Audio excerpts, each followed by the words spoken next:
जोहार।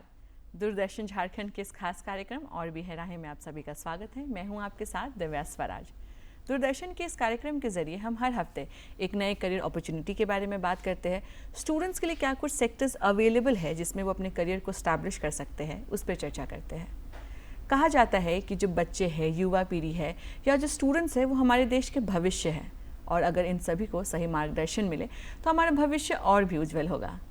कई सारे बच्चे होते हैं जो 12th के बाद काफ़ी कंफ्यूज रहते हैं कि किस सब्जेक्ट को लेके आगे की पढ़ाई की जाए। कुछ बच्चों का इंटरेस्ट साइंस फील्ड में होता है, कुछ बच्चों का इंटरेस्ट कॉमर्स फील्ड में होता है, तो कुछ बच्चों का इंटरेस्ट ह्यूमैनिटीज़ के फील्ड में होता है। आज का हमारा ये कार्यक्रम खास तौर से उन बच्चों के लिए है जिनका इंटरेस्ट लिटरेचर की तरफ है। आज के इस कड़ी में हम चर्चा करेंगे इंग्लिश ऑनर्स की पढ़ाई के बारे में और उसमें करियर की क्या संभावनाएं हैं। चर्चा करने के लिए आज हमारे साथ स्टूडियो में मौजूद है doctor Rajkumar Sharma, principal at Doranda college. Doctor Sharma, आपका बहुत स्वागत है हमारे कार्यक्रम में। धन्यवाद जी। तो मैं सबसे पहले चाहूँगी कि आप हमारे दर्शकों को बतलाएं कि इंग्लिश ऑनर्स एग्जैक्टली है क्या।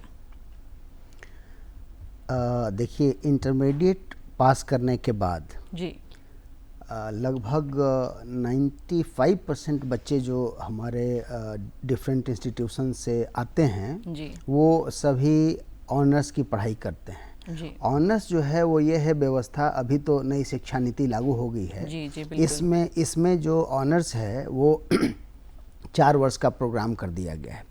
यानी कि जैसे कोई बच्चा अभी मान लिया कि 2024 में इंटरमीडिएट पास किया जी तो उसका जो ग्रेजुएशन में आएगा तो अंडर ग्रेजुएशन कोर्स में उसका सेशन होगा, वो होगा 24 से लेकर के 28, यानी कि 4 वर्ष का प्रोग्राम होता है जी।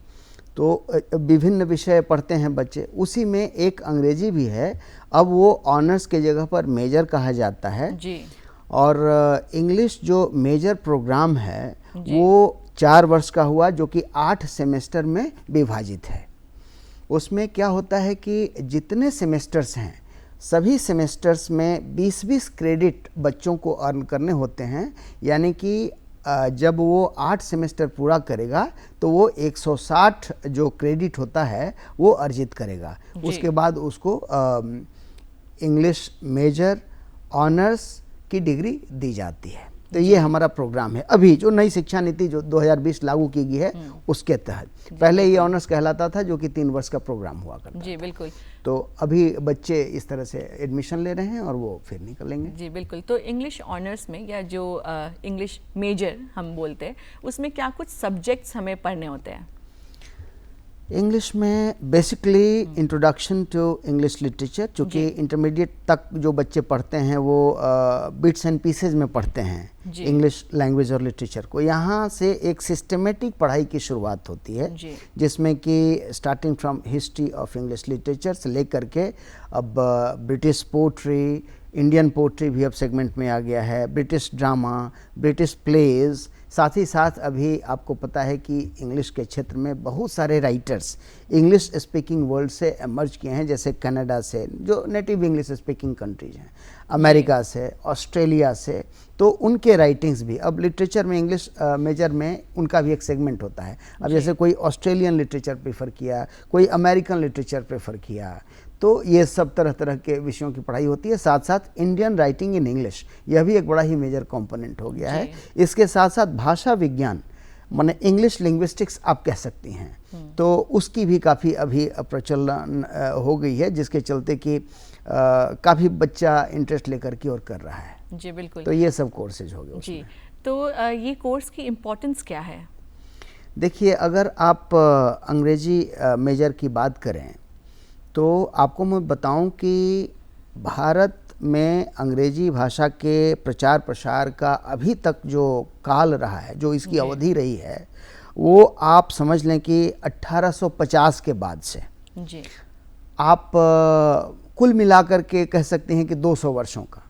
तो 200 वर्षों के अंग्रेजी भाषा के प्रचलन के इतिहास में आज तक हम यह देखते हैं कि अभी भारतवर्ष की कुल आबादी का लगभग 12% लोग ही अंग्रेजी भाषा को यूज करने में, उपयोग में लाने में सक्षम हैं।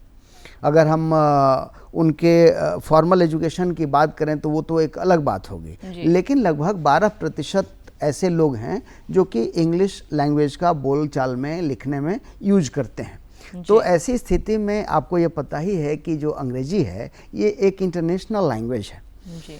और इंटरनेशनल लैंग्वेज का एक मतलब ये हो गया कि इंटरनेशनल अपॉर्चुनिटीज आपको मिलेंगे।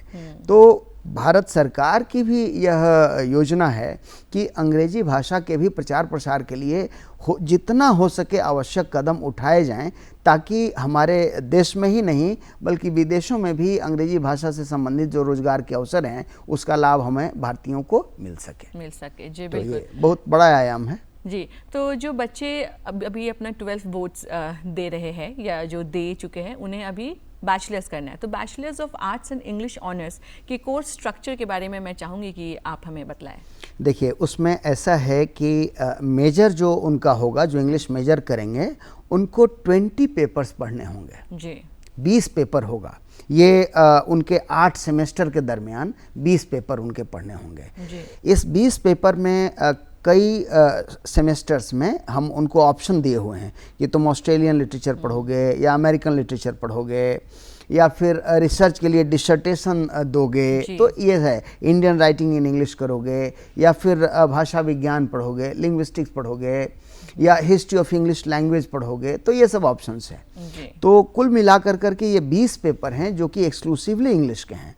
और नॉट ओनली दैट, उसके साथ अंग्रेजी के प्रचार प्रसार के लिए, जैसे जो बच्चा इंग्लिश मेजर तो रखेगा, उसके साथ साथ वो हमारे यहाँ एबिलिटी इन्हांसमेंट कोर्स चला है जो कि नई शिक्षा नीति के तहत आई है। तो उसमें भी उसको एक चॉइस दिया गया है कि वो 6 क्रेडिट की पढ़ाई अंग्रेजी भाषा की कर सकता है। वो भाषा सेंट्रिक, लैंग्वेज सेंट्रिक वो कोर्स है कंप्लीट, जिसमें कि कम्युनिकेशन स्किल, प्रेजेंटेशन, इंटरव्यूज़, ये सब कंपोनेंट्स उसमें होते हैं, ग्रामेटिकल स्किल ऑल्सो, ये सब चीज़ें हैं उसमें। तो 6 क्रेडिट का अलग से पढ़ना होगा। 6 क्रेडिट का मतलब हो गया कि उसको रखें आप 90 आवर्स का अलग से वो इंग्लिश पढ़ सकता है। यही नहीं, उसमें एक हमारा कंपोनेंट है skill enhancement course. Skill enhancement course के तहत भी 3 क्रेडिट का जो हमारा पाठ्यक्रम है वो इंग्लिश का है। वो भी बच्चा को चॉइस है, अगर वो चाहे तो वो इंग्लिश पढ़ सकता है। उसमें भी कम्युनिकेशन पर ही फोकस है। तो कुल मिलाकर के न्यू एजुकेशन पॉलिसी में भी हम देखते हैं कि अच्छा खासा जो कवरेज है वो इंग्लिश को दिया गया है towards developing English, learning ability, communicative skill, ताकि बच्चों को रोजगार बेहतर से बेहतर मिल सके। जी बिल्कुल। तो बैचलर्स के अलावा और क्या कुछ कोर्सेज अवेलेबल है इस सब्जेक्ट में?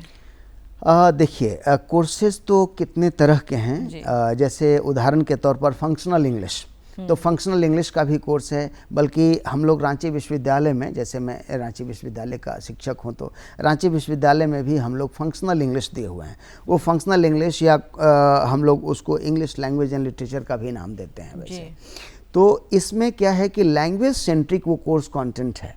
इसमें उसको लिटरेचर पर कम फोकस और लैंग्वेज पर ज़्यादा फोकस है। तो उसमें वो डिप्लोमा भी कर सकता है, सर्टिफिकेट कोर्स कर सकता है, इस तरह की भी सुविधाएं दी गई हैं। जी बिल्कुल। जी हाँ। तो और फर्दर हायर स्टडीज़ में क्या डिग्रीज अवेलेबल है बैचलर्स के बाद? देखिए बैचलर के बाद जैसे आप university of English and foreign languages, जो कि पहले central institute of English and foreign languages CIEFL के नाम से जाना जाता था, हैदराबाद में उसका हेडक्वार्टर है। तो वो एक बहुत ही बढ़िया अभी यूनिवर्सिटी है, university of English and foreign languages. उसके 2 और सेंटर हैं, एक मेन सेंटर हैदराबाद हो गया, एक सेंटर उसका शिलोंग है और एक सेंटर उसका लखनऊ में है। इन 3 जगहों पर after completion of MA master की पढ़ाई तो होती है वहाँ पर, लेकिन पूरे हिंदुस्तान से या बल्कि संसार से भी, वर्ल्ड के डिफरेंट इंस्टीट्यूशन से भी बहुत लोग वहाँ एडमिशन लेते हैं। वहाँ कोर्स चलता है post graduate certificate in teaching of English और post graduate diploma in teaching of English, जो कि PGCTE और PGDTE कहलाता है। बड़ा ही इम्पॉर्टेंट कोर्स है और उसको जो हमारी शिक्षा संस्थाएं हैं वो रिकॉग्नाइज बहुत अच्छे तरीके से करती हैं। उदाहरण के तौर पर यदि कोई इंग्लिश से MA करके और PGCTE किए हुए है या PGDTE किए हुए है, तो उसके लिए फिर वो that certificate is suppose to be equivalent to B.Ed। BEd के वो समतुल्य है। तो एक बहुत बड़ा रिकॉग्निशन है और वो बहुत सारे बच्चे करते हैं वहाँ पर। वो लोग कम्प्लीटली लैंग्वेज सेंट्रिक कोर्स कराता है। उसमें आपका फोनोलॉजी, मॉर्फोलॉजी, सिंटैक्स, ग्रामर, इन तमाम सारे चीज़ों पर अच्छा खासा फोकस दिया जाता है। उससे क्या है कि बहुत ही अच्छी इंग्लिश की प्रैक्टिस की व्यवस्था हो जाती है। जी बिल्कुल। तो ये सब संस्थाएं हैं जहाँ की ये कोर्स कराए जाते हैं। साथ ही साथ आपका जो इग्नू है, बहुत बड़ी यूनिवर्सिटी है, इग्नू में ये कोर्स उपलब्ध है। बहुत सारे जो ओपन यूनिवर्सिटीज हैं इंडिया में, वहाँ पर ये सब कोर्सेज, डिप्लोमा और सर्टिफिकेट कोर्सेज उपलब्ध हैं, जहाँ की कोर्स कर लेने के बाद निश्चित रूप से जो कम्युनिकेटिव स्किल है वो उसको थोड़ा धार देने में काफ़ी मदद मिलती है अगर बच्चा अच्छे तरीके से पढ़ाई करे। जी बिल्कुल। तो अब मैं चाहूँगी कि क्या ऐसे कुछ प्रोमिनेंट यूनिवर्सिटीज़ या कॉलेजेस है हमारे पूरे कंट्री में जहाँ पे लोग जाके ये कोर्स ऑप्ट कर सकते हैं? अब जैसे देखिए, उसके लिए खास करके इंग्लिश को लेकर करके university of English and foreign languages, जिसके 2 सेंटर्स जिसकी मैंने बात की वो हो गए। साथ ही साथ Delhi university, Jamia Millia, AMU, BHU, इन तमाम मेजर यूनिवर्सिटीज़ में ये सुविधाएं उपलब्ध है अभी एड ऑन कोर्स के रूप में। कहीं पर सर्टिफिकेट कोर्स, कहीं डिप्लोमा कोर्स, इस तरह की व्यवस्था है जहां की आप इंग्लिश में प्रोफिशिएंसी को बेहतर तरीके से डेवलप कर सकते हैं कोर्स में पार्टिसिपेट करके। जी, तो झारखंड बेस्ड अगर यूनिवर्सिटीज़ और कॉलेजेस के बारे में हम लोग अगर बात करें तो कुछ ऐसे आप अगर हमें नाम बतला सकें। देखिए, झारखंड में इग्नू का तो सेंटर सब जगह उपलब्ध है ही, साथ ही साथ ओपन यूनिवर्सिटीज़ भी अभी चले हैं, लेकिन अभी उनका थोड़ा प्रचार प्रसार होना बाकी है, अभी बहुत यूज़फुल वो हैं नहीं। लेकिन हमारे जो यूनिवर्सिटीज़ हैं, लगभग झारखंड के सभी यूनिवर्सिटीज़ में फंक्शनल इंग्लिश को एक इंटीग्रल कोर्स के रूप में रिकॉग्नाइज किया गया है, इसके सिलेबस को प्रेस्क्राइब किया गया है और इसका लाभ लोग उठा रहे हैं। साथ ही साथ जैसे मान लिया कि यहाँ सेंट जेवियर कॉलेज है, तो इंग्लिश लैंग्वेज एंड लिटरेचर करके अलग से प्रोग्राम है जो कि equivalent to major in English है। साथ ही साथ हमारा डॉक्टर श्यामा प्रसाद मुखर्जी यूनिवर्सिटी है, वहाँ भी ये प्रोग्राम चल रहा है इंग्लिश लैंग्वेज एंड लिटरेचर के बैनर तले, वो 4 वर्ष का प्रोग्राम है।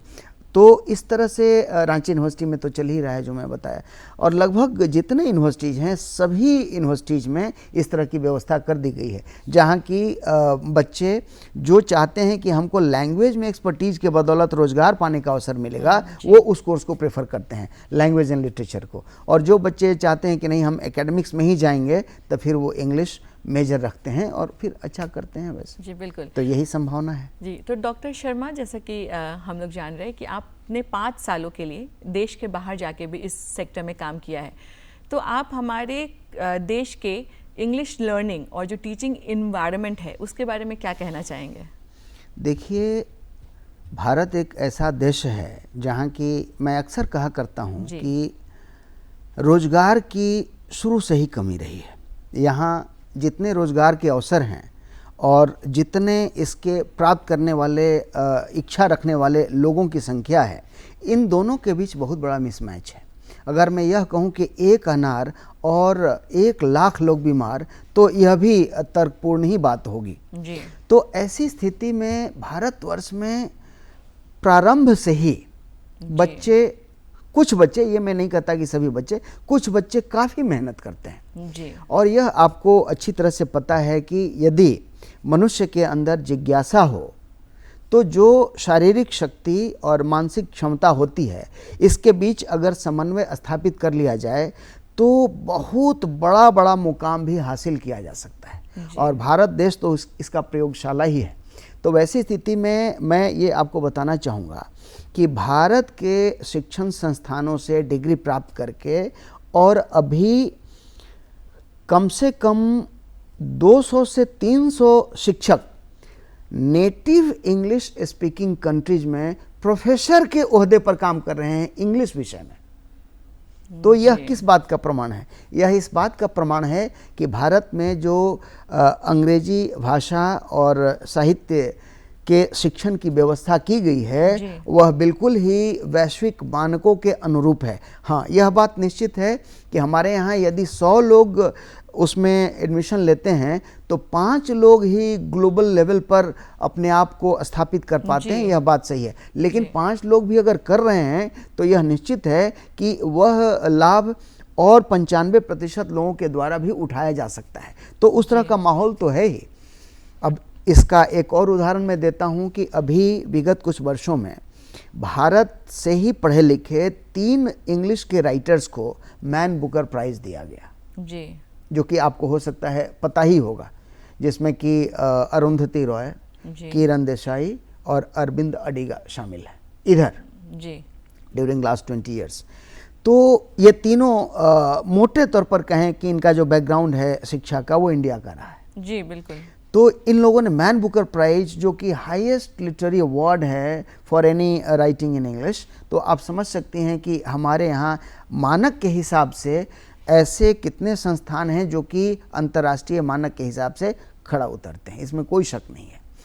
बाकी रही बात शैक्षणिक संस्थानों की अपनी विशिष्टता स्थापित करने की, तो निश्चित रूप से मैं देखता हूं कि आज कई एमएनसीज में भारत के लोग ज्वाइन करते हैं, उनको जॉब मिलता है, एम्प्लॉयमेंट अपॉर्चुनिटी मिलता है ग्लोबल लेवल, और वो इसलिए मिलता है चूँकि वो केवल अपने टेक्निकल फील्ड में ही एक्सपर्ट नहीं होते, बल्कि अंग्रेजी भाषा पर उनकी बड़ी अच्छी पकड़ होती है। जी, तो इन दोनों का कॉम्बिनेशन जो है वो बड़ा ही डेडली कॉम्बिनेशन हो जाता है, और इसके चलते भारत के नौजवानों को काफ़ी बेहतर प्लेसमेंट मिलता है।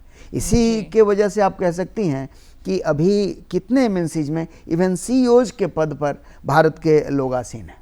तो उसमें कहीं ना कहीं उनकी अंग्रेजी में जो विशेषज्ञता है या प्रवीणता है, उनका जो कौशल है, वह भी उनको कंट्रीब्यूट किया है, उसका योगदान रहा है। तो निश्चित रूप से हमारे संस्थान जो हैं भारतवर्ष में वो एक मानक के हिसाब से आगे बढ़ रहे हैं, जिसकी वजह से कि उनके स्टूडेंट्स इतने बेहतर हो रहे हैं और आगे अच्छा कर रहे हैं। जी बिल्कुल। तो जो भी स्टूडेंट्स या जो बच्चे हैं वो ये कोर्स को जो ऑप्ट करना चाहते हैं, उस स्टूडेंट्स में क्या ऐसे क्वालिटीज़ होनी चाहिए?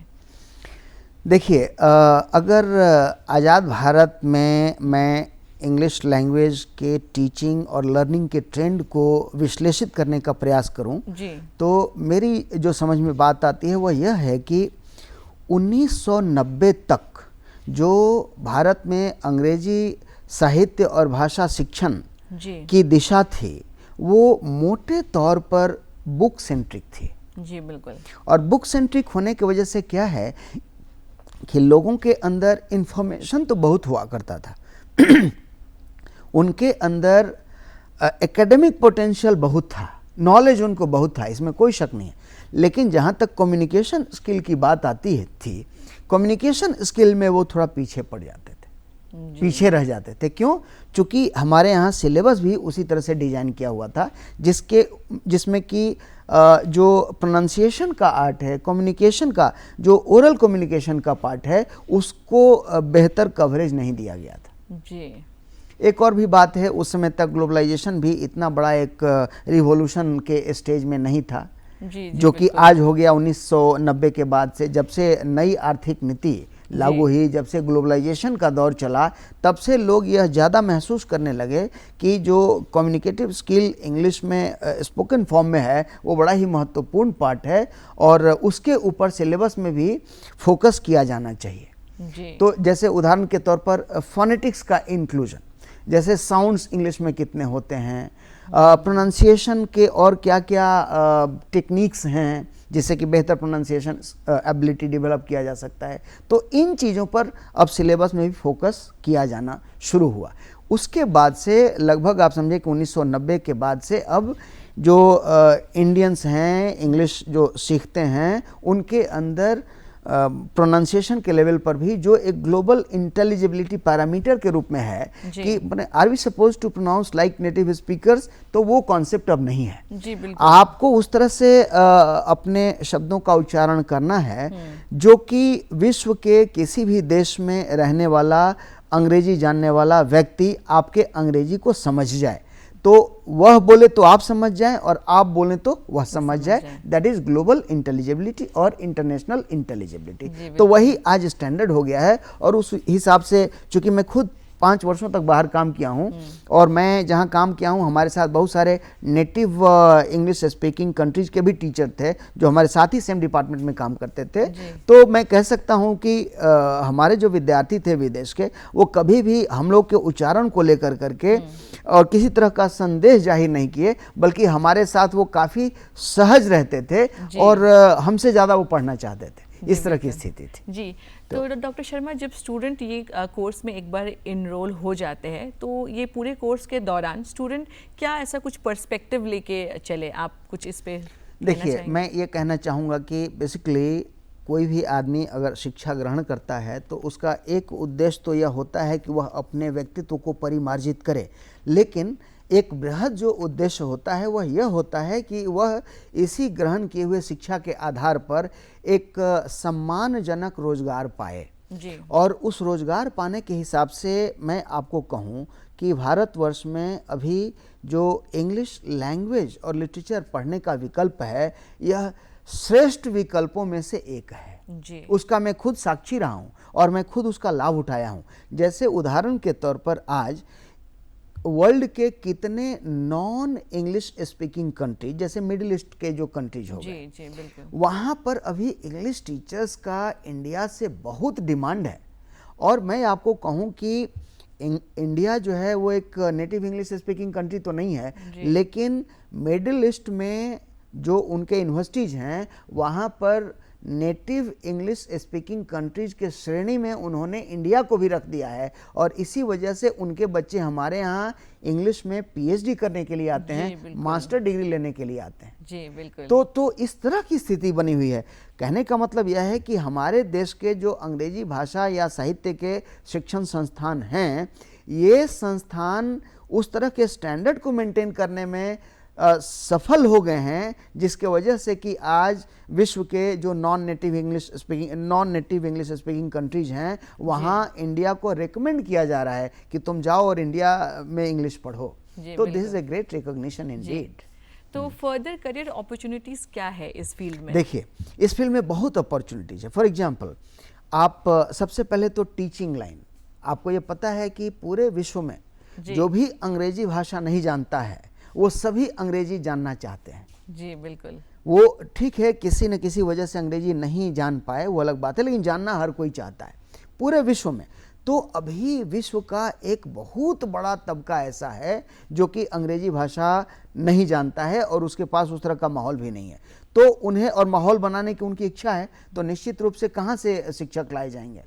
एक जनरल ट्रेंड है कि जो नेटिव इंग्लिश स्पीकिंग कंट्रीज के टीचर्स हैं वो non native English speaking countries में या तो कुछ वजहों से जाना नहीं चाहते या उनकी जो अंग्रेजी है वो नॉन नेटिव इंग्लिश लर्नर्स को समझ में नहीं आती।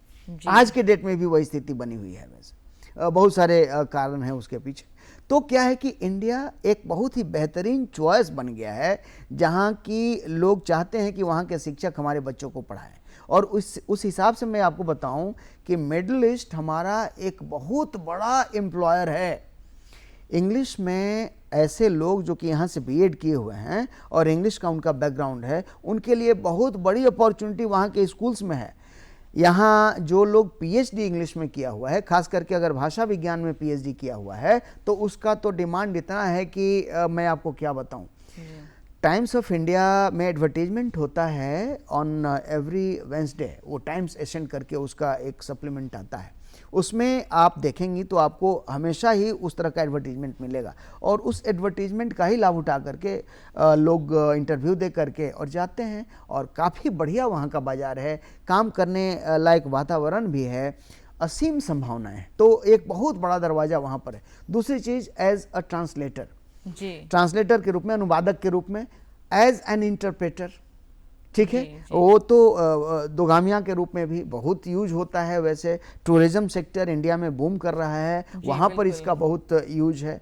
तो उस हिसाब से बहुत सारे इस तरह के आयाम हैं। स्क्रिप्ट राइटिंग बहुत ही बेहतरीन, न्यूज़पेपर में एडिटर के रूप में, सब एडिटर के रूप में, तो रोजगार के बहुत सारे कॉल सेंटर्स में, यू नो दैट, हमारे मल्टीनेशनल कंपनीज में इंग्लिश एक्सपर्ट के रूप में, तो बहुत सारे दरवाजे खुले हैं वो अंग्रेजी जानने वालों के लिए। जी बिल्कुल। तो हम लोग अगर पब्लिक सेक्टर की बात करें तो गवर्नमेंट सर्विसेज में क्या कुछ ऐसे अपॉर्चुनिटीज़ है, जैसे कि अभी हम लोग देख रहे हैं कि सरकार बहुत सारी वैकेंसीज लेके आ रही है टीचिंग सेक्टर में, तो उसके अलावा कुछ और अगर कुछ करियर अपॉर्चुनिटीज़ है गवर्नमेंट सेक्टर में इंग्लिश ऑनर्स के बच्चों के लिए?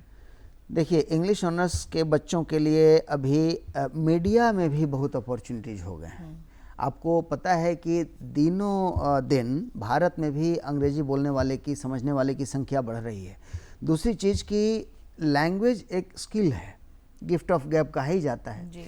तो कोई भी व्यक्ति जो अंग्रेजी भाषा को सीखना चाहता है या उसके परिवार के बच्चे सीखना चाहते हैं, तो वो चाहता है कि हमारे घर में या हमारे इर्द गिर्द में अंग्रेजी भाषा का वातावरण बने जी। और इंडिया में इंग्लिश सेकेंड लैंग्वेज का रूप ले चुका है।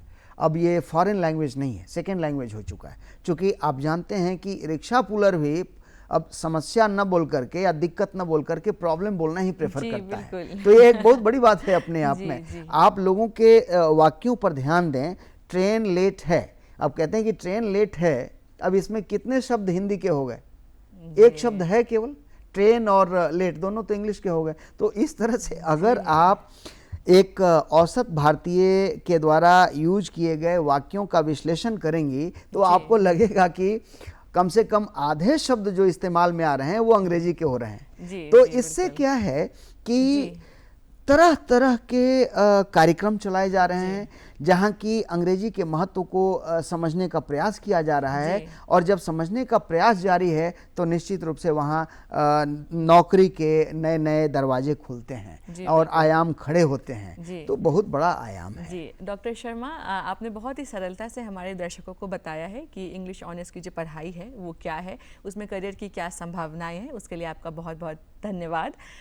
दर्शकों जो हमें आज देख रहे हैं, मुझे आशा है कि आपको काफ़ी कुछ जानने को मिला होगा, काफ़ी कुछ सीखने को मिला होगा।